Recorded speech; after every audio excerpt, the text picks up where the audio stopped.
आइए जानते हैं पूजा भट्ट के काले सच के बारे में जिन्हें कोई नहीं जानता। अपने पिता के साथ गंदा रिश्ता। महेश और पूजा में हालांकि पिता और बेटी का रिश्ता है, लेकिन दोनों ने साथ मिलकर कई बार ऐसी हरकतें की हैं जिसकी वजह से लोगों ने उन दोनों के रिश्ते को लेकर कई बार सवाल उठाए हैं। दरअसल पूजा और महेश दोनों ही फिल्म फेयर मैगजीन के लिए शूट करवाया था, जहां दोनों ने एक दूसरे के साथ लिप लॉक करते हुए दिखे थे। वहीं आपको बता दें कि जब दोनों की यह फोटो विवाद का हिस्सा बन गई थी, तब महेश भट्ट ने इस मुद्दे को लेकर प्रेस कॉन्फ्रेंस भी रखा था, जहां उन्होंने खुद कहा था कि अगर पूजा उनकी बेटी नहीं होती तो वह उनसे शादी कर लेते। इस स्टेटमेंट ने दोनों के रिश्ते को लेकर और सुर्खियां बटोरी थी। बचपन से ही थी नशे की लत। पूजा बहुत ही कम उम्र में कई हिट फिल्मों में काम कर चुकी थी और वह करियर में और आगे बढ़ रही थी, लेकिन इसी बीच उन्हें नशे की लत लग गई थी।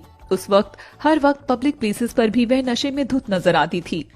ज्यादातर फिल्म निर्माताओं ने इसी वजह से उनके साथ काम करने से इनकार कर दिया था, जिसकी वजह से उनका करियर धीरे धीरे बर्बाद हो गया था। उनकी इसी लत की वजह से वह कई बार कंट्रोवर्सीज में भी फंस गई थी। कई अभिनेताओं के साथ अफेयर। पूजा के भी कई रिश्ते रह चुके हैं। रिपोर्ट्स के मुताबिक पूजा बॉबी देओल और फरदीन खान के साथ रिश्ते में थी। काफी समय तक रिलेशनशिप में रहने के बाद वह इन दोनों बॉयफ्रेंड से अलग हो गई थी। इसके अलावा वह अपनी को स्टार आमिर खान के साथ भी काफी लंबे समय तक रिश्ते में थी। शादी के बिना ही रहते थी बॉयफ्रेंड के साथ। पूजा और रणवीर शौरी एक समय में लिव इन रिलेशनशिप में भी थे।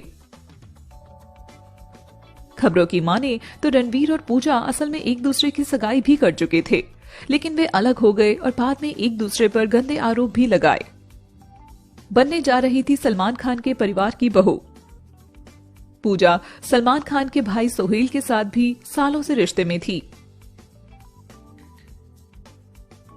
उन्होंने एक इंटरव्यू में भी बताया था कि वह और सोहेल जल्द ही शादी करके सलमान के घर की बहू बनने वाली थी।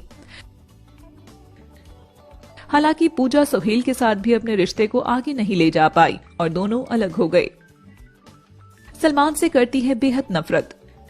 पूजा ने खुद एक इंटरव्यू में बताया था कि वह सलमान से बेहद नफरत करती थी। दरअसल सलमान ने उन्हें एक फिल्म ऑफर की थी, जिसे करने से उन्होंने मना कर दिया था, जो सलमान को पसंद नहीं आया। पति के साथ हुआ तलाक। रणवीर शौरी के साथ ब्रेकअप के बाद उन्होंने अपने प्यार मनीष मखीजा मिला था, जिससे उन्होंने 2003 में शादी की थी। हालांकि 11 साल की शादी के बाद उन्होंने मनीष से 2014 में अलग होने का फैसला किया। दरअसल मनीष बच्चा चाहते थे और पूजा अपने करियर पर ध्यान देना चाहती थी, इसलिए आखिर में उन्होंने अपना रिश्ता तोड़ना पड़ा।